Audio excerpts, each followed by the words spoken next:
आषाढी एकादशीच्या पवित्र निमित्ताने नांदेड शहर भक्तिरसात न्हाऊन निघालेत।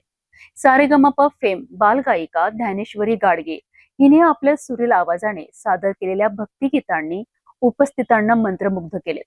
सामाजिक कार्यकर्ते अजय डहाळे यांच्या पुढाकारातून आयोजित या कार्यक्रमाला भाविकांनी मोठी उपस्थिती लावली। आषाढी एकादशीच्या निमित्ताने नांदेड शहरातील सराफा परिसरातील संत शिरोमणी नरहरी महाराज मंदिरात भक्तिमय वातावरण अनुभवायला मिळाले।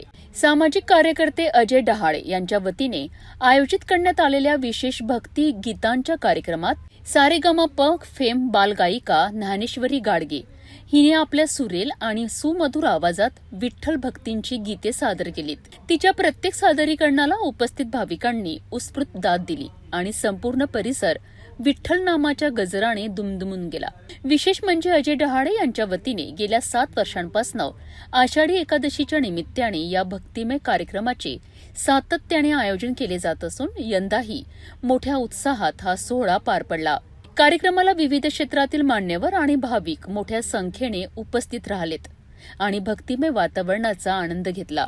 वर्षीप्रमाणे याही वर्षी आषाढी महोत्सव आषाढी एकादशीला भक्तिगीताचा कार्यक्रम आम्ही संत शिरोमणी नरहरी महाराज मंदिर येथे आयोजित करत असतो। गेल्या 7 वर्षापासून हा कार्यक्रम या ठिकाणी चालू आहे। तर आज भक्तिगीताच्या कार्यक्रमासाठी ठाण्याची प्रसिद्ध गायिका सारेगमप फेम ज्ञानेश्वरी गाडगे हिची उपस्थिती होती। ज्ञानेश्वरीनं अतिशय सुंदर प्रकारे शास्त्रीय गायनानं पूर्ण नांदेडच्या रसिकांना मंत्रमुग्ध केले आणि ज्ञानेश्वर तिच्यासोबत ऑर्गनसाठी तिची लहानी बहीण कार्तिकी गाडगे होती, पखवाजसाठी विश्वेश्वर कोलंबीकर आणि तबल्यासाठी वेदांत कुलकर्णी हे जालन्याचे ठावरे होते।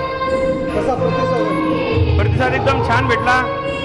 खूप मोठ्या प्रमाणात इथं नांदेडकर आपल्या नांदेडचे पुरे रसिक जमले होते आणि आम्ही खिचडी साबुदाणा खिचडी वाटप केली या ठिकाणी। आषाढी एकादशीच्या पावन पर्वावर भक्ती संगीताच्या माध्यमातून विठ्ठल भक्तीचा सुंदर संदेश देणारा हा कार्यक्रम भाविकांकरिता अविस्मरणीय ठरला आहे।